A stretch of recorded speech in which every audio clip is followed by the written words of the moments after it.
ಎಲ್ಲರಿಗೂ ನಮಸ್ಕಾರ. ಈ ಅಧಿವೇಶನದ ಚರ್ಚೆಯ ವಿಷಯ constitutional safeguards for scheduled caste and scheduled tribes. ಪರಿಶಿಷ್ಟ ಜಾತಿ ಮತ್ತು ಪರಿಶಿಷ್ಟ ವರ್ಗದವರಿಗೆ ಲಭ್ಯವಿರುವ ಸಂವಿಧಾನಾತ್ಮಕ ಹಕ್ಕುಗಳು ಅಥವಾ ರಕ್ಷಣಾ ಕ್ರಮಗಳು ಅಂತ ನಾವು ಕರಿತೀವಿ.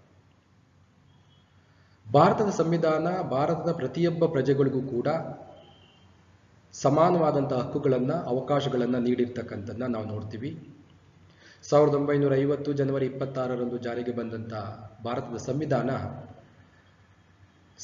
ಹಲವಾರು ಸಮುದಾಯಗಳಿಗೆ, ಅದರಲ್ಲೂ ಕೂಡ ಈ ದೇಶದ ಶೋಷಿತ ಸಮುದಾಯಗಳಿಗೆ ಒಂದು ಸಮಾನವಾದಂಥ ರೀತಿಯಲ್ಲಿ ಅಥವಾ ಸಮಾನತೆಯ ನೆಲೆಯಲ್ಲಿ ಬದುಕೋದಕ್ಕೆ ಅವಕಾಶ ಮಾಡಿಕೊಡ್ತಕ್ಕಂಥ ರೀತಿಯಲ್ಲಿ ಅವರಿಗೆ ಒಂದು ನಿರ್ದಿಷ್ಟವಾಗಿರ್ತಕ್ಕಂಥ ಅವಕಾಶಗಳನ್ನು, ನಿರ್ದಿಷ್ಟವಾಗಿರ್ತಕ್ಕಂಥ ಹಕ್ಕುಗಳನ್ನು ಸಂವಿಧಾನದಲ್ಲಿ ಅಳವಡಿಸಿರ್ತಕ್ಕಂಥದ್ದನ್ನ ನಾವು ನೋಡ್ತೀವಿ. ಆ ಹಿನ್ನೆಲೆಯಲ್ಲಿ ಬಹಳ ಮುಖ್ಯವಾಗಿ ಪರಿಶಿಷ್ಟ ಜಾತಿ, ಪರಿಶಿಷ್ಟ ವರ್ಗದವರು, ಮಹಿಳೆಯರು, ಅಲ್ಪಸಂಖ್ಯಾತರು ಮತ್ತು ಹಿಂದುಳಿದ ವರ್ಗಗಳು ಅಂತ ನಾವೇನು ಕರಿತೀವಿ, ಇವ್ರಿಗೆ ಭಾರತದ ಸಂವಿಧಾನ ಅನೇಕ ಅವಕಾಶಗಳನ್ನು, ಅದು ಉದ್ಯೋಗ ಅವಕಾಶಗಳಿರ್ಬೋದು, ಶೈಕ್ಷಣಿಕ ಅವಕಾಶಗಳಿರ್ಬೋದು, ಧಾರ್ಮಿಕವಾಗಿ ಅವಕಾಶಗಳಿರ್ಬೋದು, ರಾಜಕೀಯ ಅವಕಾಶಗಳಿರ್ಬೋದು, ಆರ್ಥಿಕ ಅವಕಾಶಗಳಿರ್ಬೋದು, ಹೀಗೆ ಎಲ್ಲ ಕ್ಷೇತ್ರಗಳಲ್ಲೂ ಅವಕಾಶಗಳನ್ನು, ಸಮಾನವಾಗಿರ್ತಕ್ಕಂಥ ಅವಕಾಶಗಳನ್ನು ಕೊಡೋದಕ್ಕೆ ಒಂದು ಕ್ರಮವನ್ನು ಭಾರತದ ಸಂವಿಧಾನ ತೆಗೆದುಕೊಂಡಿದೆ ಅಂತ. ಸೊ ಈ ನಿಟ್ಟಿನಲ್ಲಿ ನಾವು ಈ ನಮ್ಮ ಇವತ್ತಿನ ಚರ್ಚೆಯ ವಿಚಾರದಲ್ಲಿ ಬಹಳ ಪ್ರಮುಖವಾಗಿ ಪರಿಶಿಷ್ಟ ಜಾತಿ ಮತ್ತು ಪರಿಶಿಷ್ಟ ವರ್ಗದವರಿಗೆ ಸಂವಿಧಾನ ಯಾವ್ಯಾವ ಅವಕಾಶಗಳನ್ನು ಕಲ್ಪಿಸಿಕೊಟ್ಟಿದೆ ಅನ್ನತಕ್ಕಂಥದ್ರ ಕಡೆಗೆ ನಾವು ಗಮನವನ್ನು ಕೊಡೋಣ. ಮೊದಲಿಗೆ ಈ ಪರಿಶಿಷ್ಟ ಜಾತಿ ಮತ್ತು ಪರಿಶಿಷ್ಟ ವರ್ಗ ಅಂದ್ರೆ ಯಾರು ಅದನ್ನು ನೋಡೋಣ. ಯಾಕೆಂದ್ರೆ ಸಂವಿಧಾನ ಬರೋದಕ್ಕಿಂತ ಮುಂಚೆ ನಾವು ಇವರನ್ನ ಪರಿಶಿಷ್ಟ ಜಾತಿ ಮತ್ತು ಪರಿಶಿಷ್ಟ ವರ್ಗ ಅಂತ ನಾವು ಪರಿಗಣಿಸ್ತಿರ್ಲಿಲ್ಲ, ಆ ಹೆಸರಿನಿಂದ ಕರೀತಿರ್ಲಿಲ್ಲ. ಆದರೆ ಆ ಜನಾಂಗ ಇತ್ತು, ಆದರೆ ಅವನ್ನ ಬೇರೆ ಬೇರೆ ಹೆಸರಿನಿಂದ ನಾವು ಕರೀತಾ ಇದ್ವಿ. ಪರಿಶಿಷ್ಟ ಜಾತಿಯವರನ್ನ ನಾವು ದಲಿತರು, ಅಸ್ಪೃಶ್ಯರು, ಅಂತ್ಯಜರು, ಪಂಚಮರು, ಹೀಗೆ ಬೇರೆ ಬೇರೆ ಹೆಸರುಗಳಿಂದ ನಾವು ಕರ್ಕೊಂಡು ಬರ್ತಿದ್ವಿ.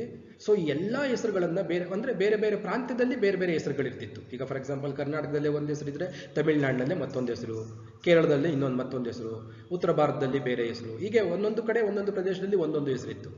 ಸೊ ಈ ಎಲ್ಲ ಗೊಂದಲಗಳನ್ನು ನಿವಾರಣೆ ಮಾಡತಕ್ಕಂಥ ನಿಟ್ಟಿನಲ್ಲಿ ಸಂವಿಧಾನದಲ್ಲಿ ಈ ಥರದ ಅಸ್ಪೃಶ್ಯರನ್ನ ಅಥವಾ ದಲಿತರು ಅಂತ ನಾವೇನು ಕರಿತಿದ್ವಿ ಅವರನ್ನ ಪರಿಶಿಷ್ಟ ಜಾತಿಗಳು, ಶೆಡ್ಯೂಲ್ಡ್ ಕಾಸ್ಟ್ಸ್ ಅನ್ನತಕ್ಕಂಥ ಹೆಸರಿನಿಂದ ಕರೀತಕ್ಕಂಥ ಪರಿಪಾಠ ಆರಂಭವಾಯಿತು. ಹಾಗೇನೆ ಬೆಟ್ಟಗುಡ್ಡಗಳಲ್ಲಿ ವಾಸ ಮಾಡ್ತಕ್ಕಂಥವ್ರು, ಆದಿವಾಸಿಗಳು ಅಂತ ನಾವೇನು ಕರಿತಿದ್ವಿ ಅವ್ರನ್ನ ಶೆಡ್ಯೂಲ್ಡ್ ಟ್ರೈಬ್ಸ್ ಅಂತ, ಏನು ಬುಡಕಟ್ಟು ಜನ ಅಂತ ನಾವು ಕರಿತಿದ್ವಲ್ಲ, ಮೂಲ ನಿವಾಸಿಗಳು ಅಂತ ನಾವು ಕರಿತಿದ್ವಲ್ಲ, ಅವ್ರನ್ನ ಶೆಡ್ಯೂಲ್ಡ್ ಟ್ರೈಬ್ಸ್ ಅನ್ನತಕ್ಕಂಥದ್ದು, ಪರಿಶಿಷ್ಟ ವರ್ಗಗಳು ಅನ್ನೋ ಹೆಸರಿನಲ್ಲಿ ಕರೀತಕ್ಕಂಥ ಪರಿಪಾಠ ಆರಂಭವಾಯಿತು. ಸೊ ಸಂವಿಧಾನ ಬಂದ ಮೇಲೆನೆ ನಾವು ಅವರನ್ನ ಪರಿಶಿಷ್ಟ ಜಾತಿಗಳು ಮತ್ತು ಪರಿಶಿಷ್ಟ ವರ್ಗಗಳು ಅನ್ನತಕ್ಕಂಥ ಹೆಸರಿನಿಂದ ಕರೆಯೋದಕ್ಕೆ ನಾವು ಪ್ರಾರಂಭ ಮಾಡಿದ್ದು ಅಧಿಕೃತವಾಗಿ. ಸೊ ಇವರು 2011ರ ಜನಗಣತಿಯ ಪ್ರಕಾರ ನಮ್ಮ ದೇಶದ ಒಟ್ಟು ಜನಸಂಖ್ಯೆಯಲ್ಲಿ ಪರಿಶಿಷ್ಟ ಜಾತಿಯ ಜನಸಂಖ್ಯೆ ಹೆಚ್ಚು ಕಡಿಮೆ 16.6% ಇರ್ತಕ್ಕಂಥದ್ದು. ಅದೇ ರೀತಿ ಶೆಡ್ಯೂಲ್ಡ್ ಟ್ರೈಬ್ಸ್ನ ಜನಸಂಖ್ಯೆ 8.6% ನಾವು ಕಾಣ್ತೀವಿ. So nearly 25% of the population scheduled caste and scheduled tribes ಅಂತ ನಾವು ಕರಿತೀವಿ. ದೇಶದ ಒಟ್ಟು ಜನಸಂಖ್ಯೆಯಲ್ಲಿ 25% ಜನಸಂಖ್ಯೆ scheduled caste and scheduled tribes ಅವರೇ ಇರ್ತಕ್ಕಂಥದ್ದು. ಸೊ ಇವ್ರಿಗೆ ಸಂವಿಧಾನದಲ್ಲಿ ಯಾಕೆ ಅವಕಾಶಗಳು ಸಿಕ್ಕಿದೆ, ಯಾವ ಹಿನ್ನೆಲೆಯಲ್ಲಿ ಅವಕಾಶಗಳು ಸಿಕ್ಕಿದೆ ಅವ್ರಿಗೆ ಅಂತ ನೋಡಿದಾಗ, they are the most neglected and exploited community in India ಅಂತ ನಾವು ಕರಿತೀವಿ. ಅವರು ಭಾರತ ದೇಶದಲ್ಲಿ ಯಾರಾದರೂ ಅತಿ ಹೆಚ್ಚಾಗಿ ಶೋಷಣೆಗೆ ಒಳಗಾಗಿದ್ದಾರೆ, ನಿರ್ಲಕ್ಷ್ಯಕ್ಕೆ ಒಳಗಾಗಿದ್ದಾರೆ ಅಂತಂದ್ರೆ ಅದು ಬಹಳ ಮುಖ್ಯವಾಗಿ ಬರ್ತಕ್ಕಂಥದ್ದು scheduled caste and scheduled tribes ಅಂತ ಅಷ್ಟೇ. ಯಾಕೆಂದ್ರೆ ನಮ್ಮ ದೇಶದಲ್ಲಿ scheduled caste and scheduled tribes ಅಷ್ಟು ನಿರ್ಲಕ್ಷ್ಯ ಮತ್ತು ಶೋಷಣೆಗೆ ಒಳಗಾಗಿರ್ತಕ್ಕಂಥ ಮತ್ತೊಂದು ಸಮುದಾಯ ಇಲ್ಲ ಅಂತಲೇ ಹೇಳ್ಬೋದು. ಆ ಕಾರಣದಿಂದಾಗಿ ಸಂವಿಧಾನ ಅವ್ರಿಗೆ ವಿಶೇಷವಾಗಿರ್ತಕ್ಕಂಥ ಅವಕಾಶಗಳನ್ನ ಕಲ್ಪಿಸ್ಕೊಟ್ಟಿದೆ. ಹಾಗಾದ್ರೆ ಏನೇನು ಅವಕಾಶಗಳ ಕಲ್ಪಿಸ್ಕೊಟ್ಟಿದೆ, ಏನ್ ಪ್ರಾವಿಷನ್ಸ್ಗಳಿದೆ ಸಂವಿಧಾನದಲ್ಲಿ ಅಂತ ನೋಡಿದಾಗ, ಭಾರತದ ಸಂವಿಧಾನ ಅನೇಕ ಪ್ರಾವಿಷನ್ಸ್ಗಳನ್ನು ಸೇರಿಸೋದ್ರ ಮುಖಾಂತರ ಅಥವಾ ಅನೇಕ ಅವಕಾಶಗಳನ್ನು ಅವರಿಗೆ ಕಲ್ಪಿಸೋದ್ರ ಮುಖಾಂತರ, ಬೇರೆ ಬೇರೆ ಪರ್ಟಿಕ್ಯುಲರ್ ಆಗಿರ್ತಕ್ಕಂಥ ವಿಧಿಗಳನ್ನು, ಶೆಡ್ಯೂಲ್ಗಳನ್ನು ಸೇರಿಸೋದ್ರ ಮುಖಾಂತರ ಅವ್ರಿಗೆ ವಿಶೇಷವಾಗಿರ್ತಕ್ಕಂಥ ಒಂದು ಅವಕಾಶಗಳನ್ನು ಒದಗಿಸ್ಕೊಟ್ಟಿದೆ. ಸೊ ಯಾವುದರಲ್ಲಿ ಬಹಳ ಮುಖ್ಯ, safe guarding and promoting the interest and rights of the scheduled caste and scheduled tribes in various spares ಅಂತ ಕರಿತೀವಿ ನಾವು. ಬೇರೆ ಬೇರೆ ಕ್ಷೇತ್ರದಲ್ಲಿ ಪರಿಶಿಷ್ಟ ಜಾತಿ ಮತ್ತು ಪರಿಶಿಷ್ಟ ವರ್ಗದವರಿಗೆ ಹಕ್ಕುಗಳನ್ನು ಮತ್ತು ಅವರ ಒಂದು ಆಸಕ್ತಿಗಳನ್ನು, ಅವರ ಹಕ್ಕು ಮತ್ತು ಹಿತಾಸಕ್ತಿಗಳನ್ನು ಉತ್ತೇಜಿಸುವ ದೃಷ್ಟಿಯಿಂದ, ಅವ್ರಿಗೂ ಕೂಡ ಸಮಾಜದ ಮುಖ್ಯವಾಹಿನಿಗೆ ಬರಬೇಕು ಅನ್ನತಕ್ಕಂಥ ಕಾರಣದಿಂದ ಅವ್ರಿಗೂ ಕೂಡ ಸಮಾನವಾದಂಥ ನ್ಯಾಯವನ್ನು ಕೊಡಬೇಕು. ಯಾಕಂದರೆ ನಾವು ಪ್ರಿಯಾಂಬಲಲ್ಲಿ social justice, political justice and economic justice ಅಂತ ಹೇಳ್ಬಿಡ್ತೀವಿ. ಸೊ ಪ್ರಿಯಾಂಬಲಲ್ಲಿ ಹೇಳ್ಬಿಡ್ತದೆ. ಸೊ ಹಾಗಾಗಿ ಎಲ್ಲರಿಗೂ ಕೂಡ ಸಮಾನವಾದಂಥ ನ್ಯಾಯವನ್ನು ಕೊಡಬೇಕು ಅಂತ ಅಂದಾಗ ಸೊ ಪರಿಶಿಷ್ಟ ಜಾತಿಯವರಿಗೆ ಅವರ ಹಕ್ಕುಗಳನ್ನು ಮತ್ತು ಅವರ ಹಿತಾಸಕ್ತಿಗಳನ್ನು ರಕ್ಷಿಸೋಕ್ಕೆ ವಿಶೇಷವಾಗಿರ್ತಕ್ಕಂಥ ಸೇಫ್ ಗಾರ್ಡಿಂಗ್ ಕಾನೂನುಗಳನ್ನು ಸಂವಿಧಾನ ಮಾಡಿದೆ. ಅದರಲ್ಲಿ ಯಾವ್ಯಾವುದು ಮೊದಲಿಗೆ ಅಂತಂದಾಗ ಆರ್ಟಿಕಲ್ 15 ಸಂವಿಧಾನದ 15ನೇ ವಿಧಿ ಏನು ಹೇಳುತ್ತೆ? Prohibition of discrimination on grounds of religion, race, caste, sex or place of birth. So ಅಂತಂದ್ರೆ ಸಂವಿಧಾನದ 15ನೇ ವಿಧಿಯ ಪ್ರಕಾರ ಜಾತಿ, ಜನಾಂಗ, ಧರ್ಮ, ಲಿಂಗ ಅಥವಾ ಹುಟ್ಟಿದ ಸ್ಥಳದ ಆಧಾರದ ಮೇಲೆ ಯಾವುದಾದ್ರೂ ಒಬ್ಬ ವ್ಯಕ್ತಿಯನ್ನ ತಾರತಮ್ಯವನ್ನ ಮಾಡ್ತಕ್ಕಂಥದ್ದನ್ನ ನಿಷೇಧ ಮಾಡ್ತಕ್ಕಂಥದ್ದು. ಸೊ ಇವನು ಕೆಳ ಜಾತಿ ಅಥವಾ ಇವನು ಕೀಳು ಜಾತಿ ಅಥವಾ ಇವನು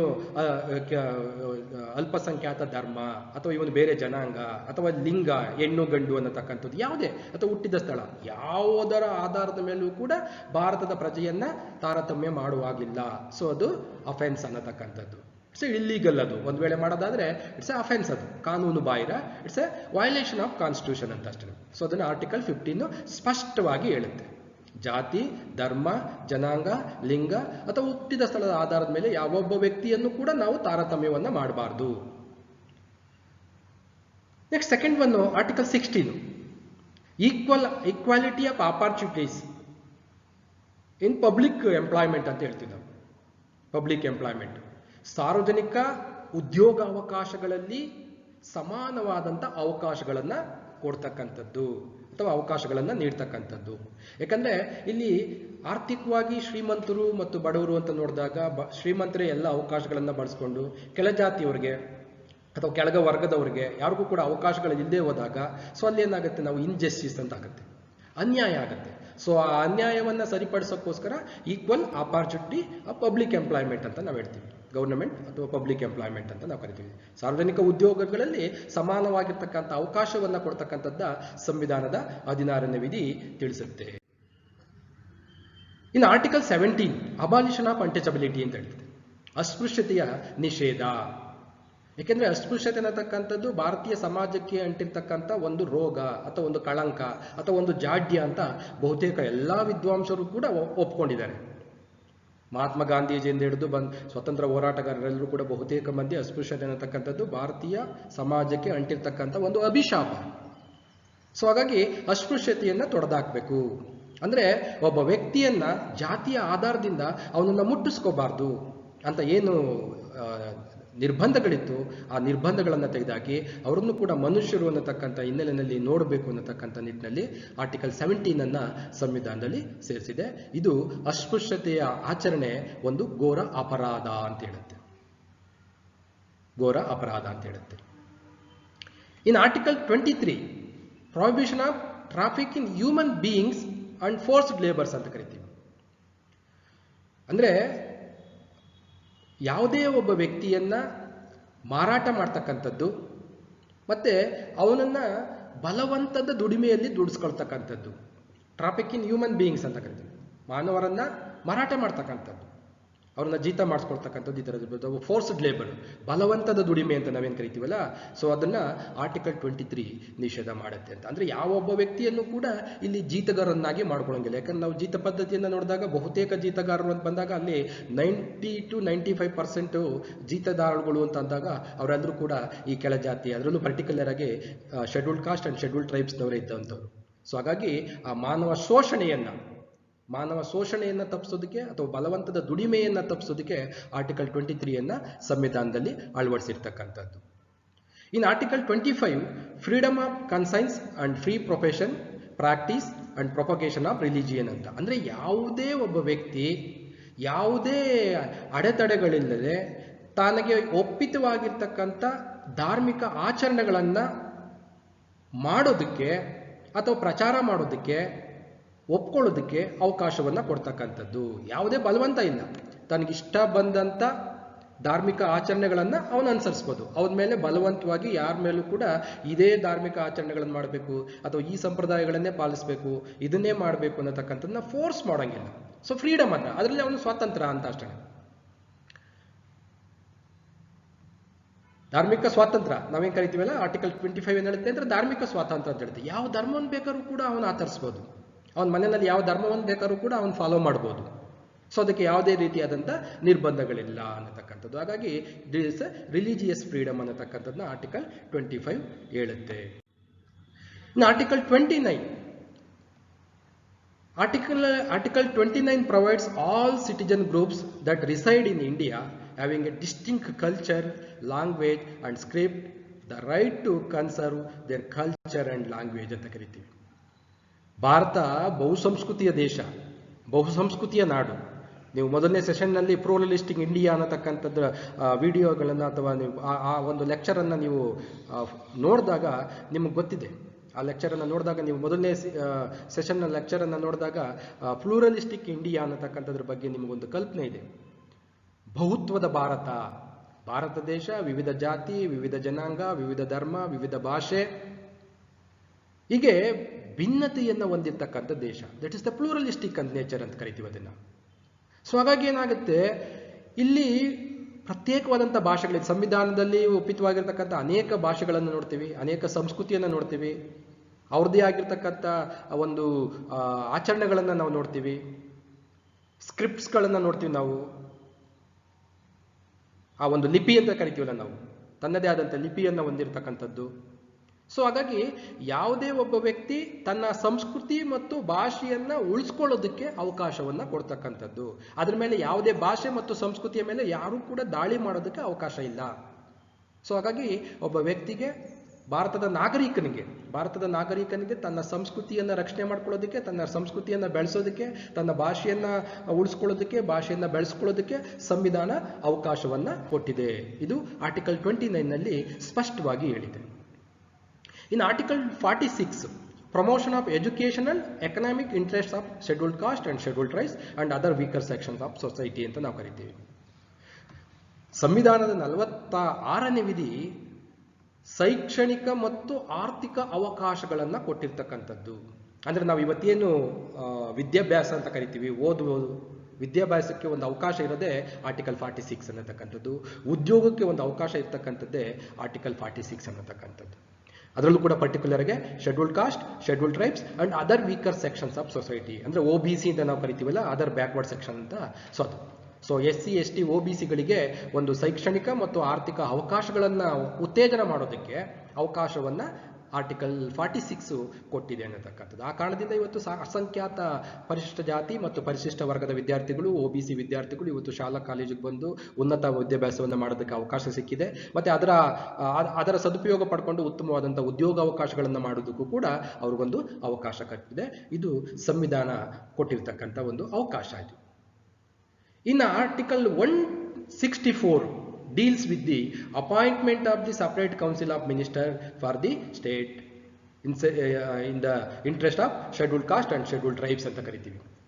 ಈಗ ನಮ್ಮ ದೇಶದ ಒಂದು ರಾಜಕೀಯ ವ್ಯವಸ್ಥೆಯನ್ನು ಗಮನಿಸಿದಾಗ, ದೇಶದ ವಿಧಾನಸಭೆಗಳಲ್ಲಿ ಅಥವಾ ಶಾಸನ ಸಭೆಗಳು ಅಂತ ಏನು ಕರಿತೀವಿ ಅಥವಾ ಸಂಸತ್ತು ಏನು ಕರಿತೀವಿ, ಅದರಲ್ಲಿ ಸಪ್ರೇಟ್ ಕೌನ್ಸಿಲ್ ಮಿನಿಸ್ಟರ್ ಅಂತ, ಈಗ ಫಾರ್ ಎಕ್ಸಾಂಪಲ್ ಪರ್ಟಿಕ್ಯುಲರ್ಗೆ ಪರಿಶಿಷ್ಟ ಜಾತಿ ಅಥವಾ ಪರಿಶಿಷ್ಟ ವರ್ಗದ ಹಿತಾಸಕ್ತಿಗಳಿಗೋಸ್ಕರ ಅವ್ರಿಗೋಸ್ಕರನೇ ವಿಶೇಷವಾಗಿರ್ತಕ್ಕಂಥ ಸಚಿವಾಲಯವನ್ನು ಸ್ಥಾಪನೆ ಮಾಡೋದಕ್ಕೆ ಅವಕಾಶವನ್ನು ಕೊಟ್ಟಿದೆ, ಅಥವಾ ಮಿನಿಸ್ಟರ್ಗಳನ್ನು ನೇಮಕ ಮಾಡೋದಕ್ಕೆ ಅವಕಾಶ ಕೊಟ್ಟಿದೆ.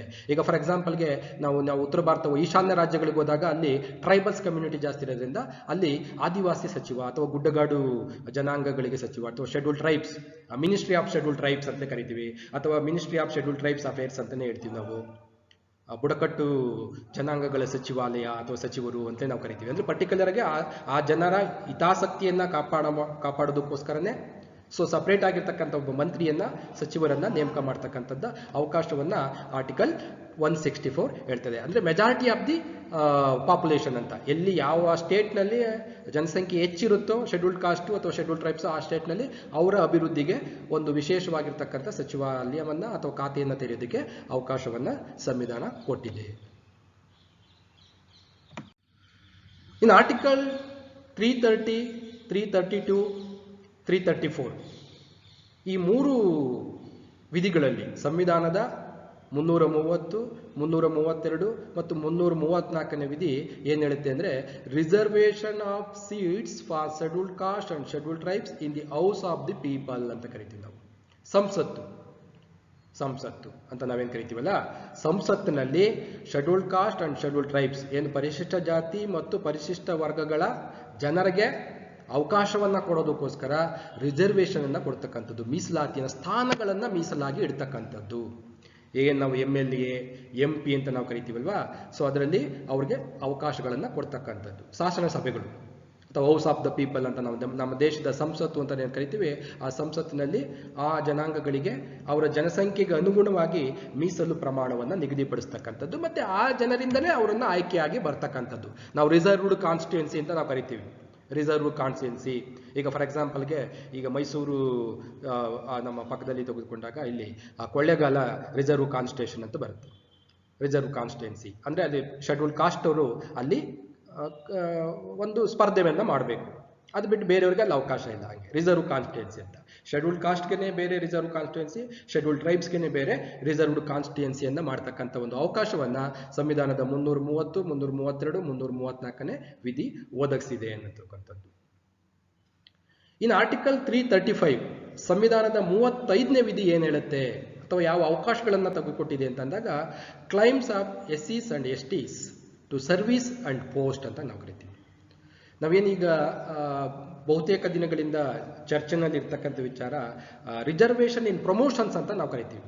ರಿಸರ್ವೇಶನ್ ಇನ್ ಪ್ರಮೋಷನ್ಸ್ ಅಂತ, ಬಡ್ತಿ ಮೀಸಲಾತಿ ಅಂದ್ರೆ ಸೇವೆಗಳು ಮತ್ತು ಹುದ್ದೆಗಳಲ್ಲಿ ಪರಿಶಿಷ್ಟ ಜಾತಿ ಮತ್ತು ಪರಿಶಿಷ್ಟ ಜನಾಂಗದವರಿಗೆ ಒಂದು ವಿಶೇಷವಾಗಿರ್ತಕ್ಕಂಥ ಅವಕಾಶಗಳನ್ನ ಕಲ್ಪಿಸ್ಕೊಡ್ತಕ್ಕಂಥ ಒಂದು ವ್ಯವಸ್ಥೆ ಅಂತ ನಾವು ಕರಿತೀವಿ. ಅದು ಈಗ ಯಾವುದೇ ಒಂದು ಪೋಸ್ಟ್ನಲ್ಲಿದ್ದಾಗ ಅದು ಯಾವುದೇ ಡಿಪಾರ್ಟ್ಮೆಂಟ್ ಇರ್ಬೋದು, ಎಜುಕೇಷನ್ ಇರ್ಬೋದು, ಮೆಡಿಕಲ್ ಇರ್ಬೋದು, ಅಥವಾ ಎಂಜಿನಿಯರಿಂಗ್ ಇರ್ಬೋದು, PWD ಇರ್ಬೋದು, ವಾಟರ್ ರಿಸೋರ್ಸ್ ಇರ್ಬೋದು, ಹೋಮ್ ಅಫೇರ್ಸ್ ಇರ್ಬೋದು, ನೀವು ಯಾವುದೇ ಇಲಾಖೆಗೆ ಹೋಗಿ ಆ ಇಲಾಖೆಗೆ ಸಂಬಂಧಪಟ್ಟಂತೆ ಪ್ರತಿಯೊಂದು ಇಲಾಖೆಯಲ್ಲೂ ಕೂಡ ಪರಿಶಿಷ್ಟ ಜಾತಿಯವರಿಗೂ ಕೂಡ ಒಂದು ವಿಶೇಷವಾದಂಥ ಪದೋನ್ನತಿಯನ್ನ ಕೊಡಬೇಕು, ರಿಸರ್ವೇಶನ್ ಇನ್ ಪ್ರಮೋಷನ್ ಅನ್ನತಕ್ಕಂಥದ್ದು. ಯಾಕೆಂತಂದ್ರೆ ಅವ್ರದ್ದು ರೆಪ್ರೆಸೆಂಟೇಷನ್ ಕಡಿಮೆ ಇದೆ. ಯಾಕಂದ್ರೆ ಅವರಿಗೆ ಅವಕಾಶಗಳಿಲ್ಲದೆ ಇದ್ರಿಂದಾಗಿ, ಬಹಳ ಹಿಂದಿನಿಂದಲೂ ಕೂಡ ಅವರ ಅವಕಾಶ ವಂಚಿತರಿಂದಾಗಿ ಅವ್ರಿಗೆ ಯಾವುದೇ ರೀತಿಯಾಗಿರ್ತಕ್ಕಂಥ ಅವಕಾಶಗಳು ಇರಲಿಲ್ಲ. ಸೊ ಹಾಗಾಗಿ ಆ ಅವಕಾಶಗಳು ಫುಲ್ಫಿಲ್ ಆಗಬೇಕು ಅನ್ನತಕ್ಕಂಥ ದೃಷ್ಟಿಯಿಂದ ಅವ್ರಿಗೆ ಪ್ರಮೋಷನ್ಸ್ಗಳಲ್ಲಿ ಅವಕಾಶ ಕೊಡಬೇಕು ಅನ್ನತಕ್ಕಂಥದ್ದನ್ನ ಸಂವಿಧಾನದ 335ನೇ ವಿಧಿ ಅದು ಹೇಳ್ತದೆ. ಇದಕ್ಕೆ ಸಂಬಂಧಪಟ್ಟಂಗೆ ಇತ್ತೀಚೆಗೆ ಕರ್ನಾಟಕ ಸರ್ಕಾರ ರಿಸರ್ವೇಶನ್ ಇನ್ ಪ್ರಮೋಷನ್ ಅನ್ನತಕ್ಕಂಥದಕ್ಕೆ ಸಂಬಂಧಪಟ್ಟಂಗೆ ಒಂದು ಕಾಯ್ದೆಯನ್ನು ಕೂಡ ಮಾಡಿತ್ತು. ಆ ಕಾಯ್ದೆ ಕಾನೂನಿನ ಹೋರಾಟಗಳನ್ನು ಕೂಡ ಆಯಿತು. ಸುಪ್ರೀಂ ಕೋರ್ಟು ಕೂಡ ಅದನ್ನ ಮೊದಲಿಗೆ ನಿರಾಕರಿಸಿತ್ತು, ಕೊನೆಯಲ್ಲಿ ಅದನ್ನ ಎತ್ತಿಡಿದಿರ್ತಕ್ಕಂಥದ್ದನ್ನ ನಾವು ನೋಡ್ತೀವಿ. ಸೊ ಹಾಗಾಗಿ ರಿಸರ್ವೇಶನ್ ಪ್ರಮೋಷನ್ಸ್ ಅನ್ನತಕ್ಕಂಥದ್ದು ಆರ್ಟಿಕಲ್ ಸಂವಿಧಾನದ 335ಕ್ಕೆ ಅನುಸಾರವಾಗಿಯೇ ಇರತಕ್ಕಂಥದ್ದು. ಸೊ ಆ ನಿಟ್ಟಿನಲ್ಲೂ ಕೂಡ ಅವ್ರಿಗೆ ಅವಕಾಶವನ್ನ ಕೊಡ್ತಕ್ಕಂಥದ್ದು, ಸ್ಪೆಷಲ್ ಪ್ರಾವಿಷನ್ಸ್ ಅನ್ನ ಕೊಡ್ತಕ್ಕಂಥದ್ದನ್ನ ಸಂವಿಧಾನ ಮಾಡಿದೆ ಆರ್ಟಿಕಲ್ 335 ಮೂಲಕ. ಇನ್ ಆರ್ಟಿಕಲ್ 338 ಸಂವಿಧಾನದ 338ನೇ ವಿಧಿ provides for the appointment of A special officers for the scheduled caste and scheduled tribes ಅಂತ. ಸಂವಿಧಾನದ 338ನೇ ವಿಧಿ ಏನ್ ಹೇಳುತ್ತೆ ಅಂತಂದ್ರೆ, appointment of A special officer for the scheduled caste and scheduled tribes ಅಂತ ಹೇಳುತ್ತೆ. ಪರಿಶಿಷ್ಟ ಜಾತಿ ಮತ್ತು ಪರಿಶಿಷ್ಟ ವರ್ಗಗಳ ಹಿತರಕ್ಷಣೆಗೋಸ್ಕರ ಅಥವಾ ಸಂವಿಧಾನ ಪರಿಶಿಷ್ಟ ಜಾತಿ ಮತ್ತು ಪರಿಶಿಷ್ಟ ಜಾತಿಯವರಿಗೆ ತಂದಿರತಕ್ಕಂಥ ಅವಕಾಶಗಳು ಅಥವಾ ಸೌಲಭ್ಯಗಳು ಅಥವಾ ಸಂವಿಧಾನಾತ್ಮಕವಾಗಿರ್ತಕ್ಕಂಥ ರಕ್ಷಣಾ ಕ್ರಮಗಳು ಅವ್ರಿಗೆ ತಲುಪ್ತಾ ಇದೆಯೇ, ಅವ್ರಿಗೆ ಏನಾದರೂ ಸಮಸ್ಯೆಗಳನ್ನು ಎದುರಿಸ್ತಾ ಇದೆಯಾ, ಸೊ ಏನು ಪ್ರಾಬ್ಲಮ್ಸ್ಗಳಿದೆ ಆ ಪ್ರಾಬ್ಲಮ್ಸ್ಗಳನ್ನು ಯಾವ ರೀತಿಯಾಗಿ ನಾವು ಕ್ಲಿಯರ್ ಮಾಡ್ಬೋದು, ತೆಗೆದಾಕ್ಬೋದು ಅನ್ನೋದಕ್ಕೋಸ್ಕರನೇ ಅವ್ರಿಗೆ ಒಂದು ವಿಶೇಷ ಅಧಿಕಾರಿಯನ್ನ ನೇಮಿಸೋದಕ್ಕೂ ಕೂಡ ಸಂವಿಧಾನ ಅವಕಾಶವನ್ನ ಕೊಟ್ಟಿದೆ. ಪರಿಶಿಷ್ಟ ಜಾತಿಯವ್ರಿಗೋಸ್ಕರನೇ ಒಬ್ಬ ಸ್ಪೆಷಲ್ ಆಫೀಸರ್, IAS ಕೆಡರ್ನಲ್ಲಿ ಒಬ್ಬ ಸ್ಪೆಷಲ್ ಆಫೀಸರ್ ಅನ್ನ ನೇಮಕ ಮಾಡಿ ಅವರ ಒಂದು ಹಿತಾಸಕ್ತಿಗಳನ್ನ ಸೂಪರ್ವಿಷನ್ ಮಾಡೋದಕ್ಕೆ ಏನೇನು ಪ್ರೋಗ್ರಾಮ್ಸ್ಗಳಿದೆ ಆ ಪ್ರೋಗ್ರಾಮ್ಸ್ಗಳು ತಲುಪಿದೆಯಾ, ತಲುಪಿದ್ರೆ ಎಷ್ಟು ಪ್ರಮಾಣದಲ್ಲಿ ತಲುಪಿದೆ, ತಲುಪಿಲ್ಲ ಅಂದ್ರೆ ಯಾಕೆ ತಲುಪ್ತಾ ಇಲ್ಲ, ಎಲ್ಲಿ ನ್ಯೂನತೆಗಳಿದೆ, ಸೊ ಬೆನಿಫಿಷಿಯರಿಗಳಿಗೆ ಅದು ಲಾಭ ತಲುಪ್ತಾ ಇದೆಯಾ, ಸೊ ಈ ಥರದ ಅಂಶಗಳ ಮೇಲೆ ಒಂದು ನಿಗಾ ಇಡೋದಕ್ಕೋಸ್ಕರನೇ ಒಬ್ಬ ವಿಶೇಷ ಅಧಿಕಾರಿಯನ್ನ ನೇಮಕ ಮಾಡೋದಕ್ಕೂ ಕೂಡ ಸಂವಿಧಾನ ಅವಕಾಶವನ್ನ ಕೊಟ್ಟಿದೆ. ಸೊ ಅದು ಆರ್ಟಿಕಲ್ 338 ಅಂತ. ಇನ್ನು ಆರ್ಟಿಕಲ್ 339 ಸಂವಿಧಾನದ 339ನೇ ವಿಧಿ ಏನು ಹೇಳುತ್ತೆ ಅಂದರೆ, control of the union over the administration of scheduled areas and welfare of scheduled tribes ಅಂತ ನಾವು ಕರಿತೀವಿ. ಕೇಂದ್ರ ಸರ್ಕಾರ ನೇರವಾಗಿ ಪರಿಶಿಷ್ಟ ಬುಡಕಟ್ಟಿನವರು ವಾಸ ಮಾಡ್ತಕ್ಕಂಥ ಪ್ರದೇಶಗಳು ಏನಿದೆ ಅವುಗಳನ್ನು ತನ್ನ ಸುಪರ್ದಿಗೆ ತಗೋಬಹುದು, ತನ್ನ ರಕ್ಷಣೆಗೆ ತಗೋಬಹುದು, ತಾನೇ ನೇರವಾದಂಥ ನಿಯಂತ್ರಣವನ್ನು ಹೊಂದ್ಬೋದು. ಯಾಕೆಂದರೆ it's the welfare of scheduled tribes. ಅವರ ಕಲ್ಯಾಣದ ದೃಷ್ಟಿಯಿಂದ, ಪರಿಶಿಷ್ಟ ಜನಾಂಗದವರ ಕಲ್ಯಾಣದ ದೃಷ್ಟಿಯಿಂದ ಕೇಂದ್ರ ಸರ್ಕಾರ ಅಥವಾ ಭಾರತ ಸರ್ಕಾರ ಶೆಡ್ಯೂಲ್ಡ್ ಟ್ರೈಬ್ಸ್ ವಾಸ ಮಾಡ್ತಕ್ಕಂಥ ಪ್ರದೇಶದ ಮೇಲಿನ ನಿಯಂತ್ರಣವನ್ನು ತಾನೇ ಹೊಂದ್ಬೋದು. ಯಾವುದೇ ಏರಿಯಾದಲ್ಲಿ ವಾಸ ಮಾಡ್ತಾ ಇರಲಿ, ಅದು ಕರ್ನಾಟಕ ಇರಲಿ, ತಮಿಳುನಾಡು ಇರಲಿ, ಆಂಧ್ರ ಇರಲಿ, ಕೇರಳ ಇರಲಿ, ಯಾವುದೇ ಏರಿಯಾದಲ್ಲಿ ಶೆಡ್ಯೂಲ್ಡ್ ಟ್ರೈಬ್ಸ್ ವಾಸ ಮಾಡ್ತಿದ್ರೆ ಅದರ ನಿಯಂತ್ರಣವನ್ನು ಕೇಂದ್ರ ಸರ್ಕಾರನೇ ತಗೋಬಹುದು. ಯಾವುದರ ಆಧಾರದ ಮೇಲೆ ಅಂದರೆ ಆರ್ಟಿಕಲ್ 339. ಯಾವುದಕ್ಕೋಸ್ಕರ? For the welfare of scheduled tribes ಅಂತ. ಅವರ ಹಿತಾಸಕ್ತಿ, ಅವರ ಕಲ್ಯಾಣಕ್ಕೋಸ್ಕರ, ಅವರ ಅಭಿವೃದ್ಧಿಗೋಸ್ಕರ ಕೇಂದ್ರ ಸರ್ಕಾರ ಮಧ್ಯಪ್ರವೇಶ ಮಾಡಿ ಅಂಥ ಪ್ರದೇಶದ ಮೇಲೆ ತನ್ನ ಒಂದು ನಿಯಂತ್ರಣವನ್ನು ಚಲಾಯಿಸ್ಬೋದು ಅಥವಾ ಹಕ್ಕನ್ನು ಚಲಾಯಿಸ್ಬೋದು. ಇದು ಆರ್ಟಿಕಲ್ 339ನಲ್ಲಿ ಹೇಳ್ತಕ್ಕಂಥದ್ದು. ಇನ್ನು ಆರ್ಟಿಕಲ್ 341 ಏನು ಹೇಳುತ್ತೆ? ಆರ್ಟಿಕಲ್ 331 ಏನಿದೆ, ಭಾರತದ ಅಧ್ಯಕ್ಷರು ಅಥವಾ ರಾಷ್ಟ್ರಾಧ್ಯಕ್ಷರು ಅಂತ ಕರಿತೀವಿ ನಾವು, president of India may specify the caste, race, tribes or parts of groups within castes or race which shall be deemed to be scheduled caste. ಈಗ ಏನು ಅಂತಂದರೆ, ಈ ಶೆಡ್ಯೂಲ್ಡ್ ಕಾಸ್ಟ್ ಯಾರು ಅನ್ನತಕ್ಕಂಥದ್ದು ಪ್ರಶ್ನೆ ಬರುತ್ತೆ. ಈಗ ಅಸ್ಪೃಶ್ಯರನ್ನ ಅಥವಾ ದಲಿತರನ್ನ ನಾವು ಶೆಡ್ಯೂಲ್ಡ್ ಕಾಸ್ಟ್ ಅಂತ ಸಂವಿಧಾನದಲ್ಲಿ ಕರೆದುಬಿಟ್ಟಿದ್ದಾರೆ, ಅವರು ಪರಿಶಿಷ್ಟ ಜಾತಿಗಳು ಅಂತ ಕರೆಸ್ಕೊತಾರೆ. ಆದರೆ ಹೊಸದಾಗಿ ಈ ಪರಿಶಿಷ್ಟ ಜಾತಿಗಳ ಗುಂಪಿಗೆ ಸೇರಿಸ್ಬೇಕಾದ್ರೆ, ಆ ಲಿಸ್ಟ್ಗೆ ಯಾವುದಾದ್ರೂ ಜಾತಿಯನ್ನ ಅದನ್ನು ಪರಿಶಿಷ್ಟ ಜಾತಿ ಅಂತ ಪರಿಗಣಿಸಬೇಕಾದ್ರೆ, ಹೊಸದಾಗಿ ಸೇರಿಸಬೇಕಾದ್ರೆ ಅದಕ್ಕೆ ಸಂಬಂಧಪಟ್ಟಂಥ ಅಧಿಕಾರವನ್ನು ಭಾರತದ ರಾಷ್ಟ್ರಾಧ್ಯಕ್ಷರಿಗೆ ಕೊಟ್ಟಿದೆ. ಅವರು ಬೇಕಾದರೆ ಕಾಸ್ಟು, ಜನಾಂಗ, ಬುಡಕಟ್ಟು ಅಥವಾ ಗುಂಪಿನ ಆಧಾರದ ಮೇಲೆ ಅವರ ರೇಸನ್ನು ಅಧ್ಯಯನ ಮಾಡಿ, ಕುಲ ಅಧ್ಯಯನ ಅಂತೆಲ್ಲ ಮಾಡ್ತೇವೆ ನಾವು. ಆ ಸ್ಟಡಿಯನ್ನು ಮಾಡಿ ಅವರನ್ನು ಪರಿಶಿಷ್ಟ ಜಾತಿಗೆ ಸೇರಿಸ್ಬೋದು ಅನ್ನತಕ್ಕಂಥದ್ದು ಅವ್ರಿಗೆ ಮನವರಿಕೆ ಆದರೆ ಅಂಥ ಜಾತಿಯನ್ನು ಈ ಶೆಡ್ಯೂಲ್ಡ್ ಕಾಸ್ಟ್, ಶೆಡ್ಯೂಲ್ಡ್ ಟ್ರೈಬ್ಸ್ ಲಿಸ್ಟ್ಗೆ ಅದನ್ನ ಸೇರಿಸಬಹುದು. ಆರ್ಟಿಕಲ್ 342 ಏನು ಹೇಳಿಸಿದ್ರೆ, provides for specification tribal communities ಅಂತ ಕರಿತೀವಿ ನಾವು. ಬುಡಕಟ್ಟು ಸಮುದಾಯಗಳಿಗೆ ವಿಶೇಷವಾಗಿರ್ತಕ್ಕಂಥ ಸೌಲಭ್ಯಗಳನ್ನು ಕೊಡ್ತಕ್ಕಂಥದ್ದು ಶೆಡ್ಯೂಲ್ಡ್ ಕಾಸ್ಟ್ ಅಥವಾ ಟ್ರೈಬಲ್ ಕಮ್ಯುನಿಟಿಗೆ ಸ್ಪೆಷಲ್ ಇಂಟ್ರೆಸ್ಟ್ ಅನ್ನು ಕೊಡ್ತಕ್ಕಂಥದ್ದು. ಆರ್ಟಿಕಲ್ 342ನಲ್ಲಿ ಆ ಪ್ರಾವಿಷನ್ ಅನ್ನು ಕೊಟ್ಟಿರ್ತಕ್ಕಂಥದ್ದು. ಪರಿಶಿಷ್ಟ ಬುಡಕಟ್ಟು ಮತ್ತು ಪರಿಶಿಷ್ಟ ಜಾತಿಯವರ ಒಂದು ಹಿತಾಸಕ್ತಿಗಳು, ವಿಶೇಷವಾಗಿರ್ತಕ್ಕಂಥ ಅವಕಾಶಗಳನ್ನು ಒದಗಿಸೋದಕ್ಕೆ ಅದು ಪ್ರತಿಯೊಂದು ಸರ್ಕಾರಕ್ಕೂ ಕೂಡ ಅವಕಾಶಗಳನ್ನು ಕೊಟ್ಟಿರ್ತಕ್ಕಂಥದ್ದು. ಇನ್ನು ಅಫರ್ಮೇಟಿವ್ ಆಕ್ಷನ್ ಅಂತ ಬಂದಾಗ, affirmative action as noble aims. So ಅಂದರೆ ತುಂಬ ಉನ್ನತವಾಗಿರ್ತಕ್ಕಂಥ, ಆದರ್ಶವಾಗಿರ್ತಕ್ಕಂಥ ಗುರಿಗಳನ್ನು ಹೊಂದಿದವೆ ಇವು. ಅಂದರೆ ಶಾಸನಾತ್ಮಕ ಕ್ರಮಗಳು ಅಥವಾ ನಿಶ್ಚಯಾತ್ಮಕ ಕ್ರಮಗಳು ಅಂತ ನಾವು ಕರಿತೀವಿ.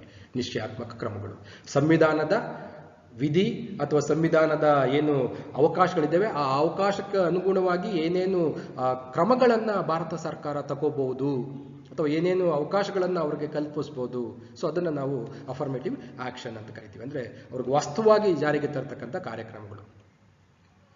Which are consistent with high moral values ಅಂತ. ಅಂದರೆ ತುಂಬ ಉನ್ನತವಾಗಿರ್ತಕ್ಕಂಥ ಆದರ್ಶಗಳನ್ನು, ಉನ್ನತವಾಗಿರ್ತಕ್ಕಂಥ ಮೌಲ್ಯಗಳನ್ನು ಈ ಅಫರ್ಮೇಟಿವ್ ಆಕ್ಷನ್ಸ್ಗಳು ಹೊಂದಿದ್ದಾವೆ. ನಿಶ್ಚಯಾತ್ಮಕ ಕ್ರಮಗಳು ಅಂತ ನಾವೇನು ಕರಿತೀವಿ, ಇವು ಹೊಂದಿದ್ದಾವೆ. Affirmative action means extension and deepening of democracy as it ensures representation of marginal groups ಅಂತ ಕರಿತೀವಿ. ರೆಪ್ರೆಸೆಂಟೇಷನ್ ಆಫ್ ಮಾರ್ಜಿನಲ್ ಗ್ರೂಪ್ಸ್ ಅಂತ.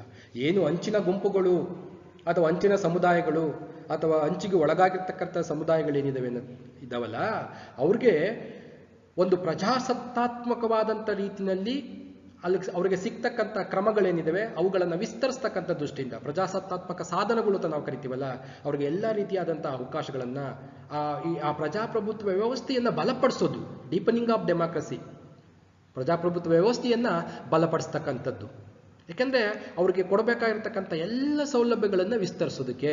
ಸೊ ಈ ಅಫರ್ಮೇಟಿವ್ ಆಕ್ಷನ್ ಭಾಳ ಮುಖ್ಯವಾದಂಥದ್ದು. ದಟ್ಸ್ ದ ನೋಬಲ್ ವ್ಯಾಲ್ಯೂಸ್ ಅಂತ. ಅದಕ್ಕೋಸ್ಕರನೇ ನಾವು ಅಫರ್ಮೇಟಿವ್ ಆಕ್ಷನ್ ಅಂತಂದಾಗ ಅದೊಂದು ಉನ್ನತವಾಗಿರ್ತಕ್ಕಂಥ ಮೌಲ್ಯಗಳನ್ನು, ವ್ಯಾಲ್ಯೂಸ್ ಅದು ಮೌಲ್ಯಗಳು. ಯಾಕೆಂದರೆ ಈಕ್ವಾಲಿಟಿ, ಬ್ರಾದರ್ಹುಡ್ ಅಂತ ನಾವೇನು ಕರಿತೀವಿ, ಅದರ ಆಧಾರದ ಮೇಲೆ ಎಲ್ಲರಿಗೂ ಕೂಡ ಅವಕಾಶವನ್ನು ಕೊಡ್ತಕ್ಕಂಥದ್ದು. ಅದರಲ್ಲೂ ಕೂಡ ರಿಸರ್ವೇಷನ್ ಆರ್ ಕೋಟಾಸ್, ಅದರಲ್ಲೂ ಕೂಡ ಕ್ಯಾಸ್ಟ್ ಬೇಸ್ಡ್ ಗ್ರೂಪ್ಸ್ ಅಂತ ನಾವು ಕರಿತೀವಲ್ಲ, ರಿಸರ್ವೇಷನ್ ಮತ್ತೆ ಕೋಟಾಗಳು, ನಾವು ಕೋಟಾ ಪದ್ಧತಿ ಅಥವಾ ಮೀಸಲಾತಿ ಅಂತ ನಾವೇನೀಗ ಜನರಲ್ ಕರಿತೀವಲ್ಲ, ಸೊ ಮೀಸಲಾತಿಯನ್ನು ಕೊಡ್ತಕ್ಕಂಥದ್ದು, ಅವಕಾಶಗಳನ್ನು ಕೊಡ್ತಕ್ಕಂಥದ್ದು. ಎಲ್ಲೆಲ್ಲಿ ಅವ್ರಿಗೆ ಜನರಿಗೆ ರೆಪ್ರೆಸೆಂಟೇಷನ್ ಇಲ್ವೋ, ಪರಿಶಿಷ್ಟ ಜಾತಿ ಮತ್ತು ಪರಿಶಿಷ್ಟ ವರ್ಗದವರು ರೆಪ್ರೆಸೆಂಟೇಷನ್ ಇಲ್ಲದೆ ಇರ್ತಕ್ಕಂಥ ಸಂದರ್ಭದಲ್ಲಿ ಅವ್ರಿಗೆ ರೆಪ್ರೆಸೆಂಟೇಷನ್ ಮಾಡೋದಕ್ಕೆ, ಅವರ ಪ್ರಾತಿನಿಧಿಕ ಸಂಖ್ಯೆಯನ್ನು ಹೆಚ್ಚು ಮಾಡೋದಕ್ಕೋಸ್ಕರ ನಾವು ರಿಸರ್ವೇಷನ್ ಅನ್ನು ಕೊಡ್ತಕ್ಕಂಥದ್ದು. ಪ್ರತಿಯೊಂದು ಕ್ಷೇತ್ರದಲ್ಲೂ ಕೂಡ ನಾವು ರಿಸರ್ವೇಷನ್ ಕೊಟ್ಕೊಂಡು ಬರ್ತಕ್ಕಂಥದ್ದು. ಈಗ ಫಾರ್ ಎಕ್ಸಾಂಪಲ್ಗೆ ನೀವು ನೋಡ್ತೀರಿ, ಈಗ ಯಾವುದು ಬಹಳ ಮುಖ್ಯವಾಗಿ ನಾವು ಅದರಲ್ಲೂ ಕೂಡ ಮುಖ್ಯವಾಗಿ ಕರ್ನಾಟಕ ಸರ್ಕಾರ ನಾವು ನೋಡಿದಾಗ, ಕರ್ನಾಟಕ ಸರ್ಕಾರದಲ್ಲಿ ಪ್ರತಿಯೊಂದು ಕ್ಷೇತ್ರದಲ್ಲೂ ಕೂಡ ಈ ಕಾಂಟ್ರಾಕ್ಟರ್ ಅಂತ ಬರ್ತದೆ. ನೀವು ಬಹಳ ಮುಖ್ಯವಾಗಿ PW ಡಿಪಾರ್ಟ್ಮೆಂಟಲ್ಲಿ ಕಾಂಟ್ರಾಕ್ಟರ್ಸ್ ಅಂತ ಹೇಳ್ತಿದ್ವಿ. ಈಗ ಯಾವುದಾದ್ರು ಒಂದು ಸರ್ಕಾರಿ ಯೋಜನೆಗಳು ಅಂತ ನಾವು ತಗೋತೀವಿ. ಸರ್ಕಾರಿ ಯೋಜನೆಗಳು ಅಂತ ತೆಗೆದುಕೊಂಡಾಗ, ಈಗ ಸರ್ಕಾರಿ ಕಟ್ಟಡಗಳಿರ್ಬೋದು, ರಸ್ತೆ ಇರ್ಬೋದು, ಅಥವಾ ಸರ್ಕಾರಿ ಕಾಮಗಾರಿಗಳಿರ್ಬೋದು, ಇದನ್ನ ನಾವು ಕಾಂಟ್ರಾಕ್ಟ್ ಕೊಡ್ತೀವಿ. ಸೊ ಕಾಂಟ್ರಾಕ್ಟ್ ಕೊಟ್ಟಾಗ ಯಾರು ತಗೋತಿದ್ರು? ಎಲ್ಲ ಉಳ್ಳವರೇ ತಗೋತಿದ್ರು. ಸೊ ಪ್ರಬಲರೇ ತಗೋತಿದ್ರು.